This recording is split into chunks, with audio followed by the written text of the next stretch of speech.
Employees provident ഫണ്ടിനും pension സ്കീമിനും അടിസ്ഥാനമാക്കുന്ന പരമാവധി ശമ്പള പരിധി 15,000 രൂപയിൽ നിന്ന് 25,000 രൂപയാക്കി ഉയർത്താൻ കേന്ദ്രം. നേരത്തെ തന്നെ EPF-ൽ അംഗമായി തുടരുന്നവർക്ക് പെൻഷൻ ഫണ്ടിലേക്ക് പോകുന്ന വിഹിതത്തിൽ കാര്യമായ മാറ്റങ്ങൾ ഉണ്ടാകും. ഇതോടെ വിരമിക്കുമ്പോൾ ലഭിക്കുന്ന പെൻഷനും ഉയരും. എംപ്ലോയീസ് പ്രൊവിഡന്റ് ഫണ്ടിനും പെൻഷൻ സ്കീമിനും അടിസ്ഥാനമാക്കുന്ന പരമാവധി ശമ്പള പരിധി 15,000 രൂപയിൽ നിന്ന് 25,000 രൂപയാക്കാൻ ഒരുങ്ങുകയാണ് കേന്ദ്രം. ധനമന്ത്രാലയത്തിന് കീഴിലുള്ള എക്സ്പെൻഡിച്ചർ വകുപ്പ് ഇതിന് അനുമതി നൽകിയെന്നും മന്ത്രിസഭയുടെ അംഗീകാരം ലഭിക്കുന്നതോടെ നടപ്പിലാക്കുമെന്നാണ് റിപ്പോർട്ട്.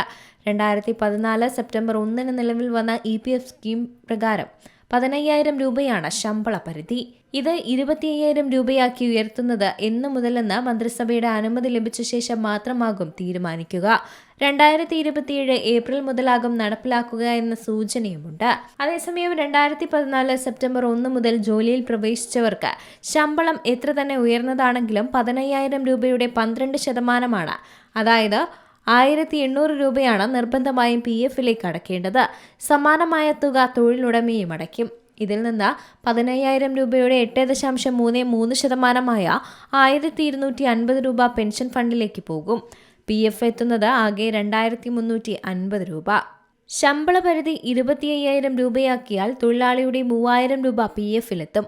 തൊഴിലുടമയുടെ 3,000 രൂപയിൽ നിന്ന് 2,082 രൂപ, അതായത് 25,000 രൂപയുടെ 8.33% പെൻഷൻ ഫണ്ടിലേക്കും ബാക്കി 918 രൂപ PF-ലേക്കും എത്തും.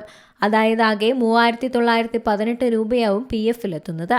നേരത്തെ തന്നെ EPF-ൽ അംഗമായി തുടർന്നവർക്ക് പെൻഷൻ ഫണ്ടിലേക്ക് പോകുന്ന വിഹിതം 1,250 രൂപയിൽ നിന്ന് 2,082 രൂപയാകും. ഇതോടെ വിരമിക്കുമ്പോൾ ലഭിക്കുന്ന പെൻഷനും ഉയരും. അതേസമയം സുപ്രീം കോടതി വിധിച്ച ഉയർന്ന PF പെൻഷൻ എല്ലാ തരത്തിലും പെട്ട സ്ഥാപനങ്ങളിലും ഒരുപോലെ നടപ്പിലാക്കിയെന്നാണ് കേന്ദ്രം പാർലമെന്റിൽ പറഞ്ഞത്.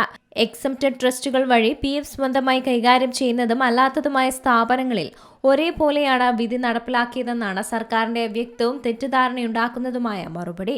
ട്രസ്റ്റ് ചട്ടങ്ങൾ അനുവദിക്കുമെങ്കിൽ മാത്രമേ ഉയർന്ന പെൻഷൻ നൽകാവൂ എന്ന് പാർലമെന്റിനെ അറിയിച്ച ദിവസങ്ങൾക്കകമാണ് എല്ലാവർക്കും ഒരുപോലെ നടപ്പിലാക്കിയെന്ന ഒഴുക്കൻ മറുപടിയും സർക്കാരിൽ നിന്ന് ഉണ്ടായിരിക്കുന്നത്. News desk C Malayalam news. ഏറ്റവും പുതിയ വാർത്തകളും വിശേഷങ്ങളും വിരൽത്തുമ്പിലറിയാൻ സി മലയാളം ന്യൂസ് എല്ലാ ഡിജിറ്റൽ പ്ലാറ്റ്ഫോമുകളിലും ലഭ്യം.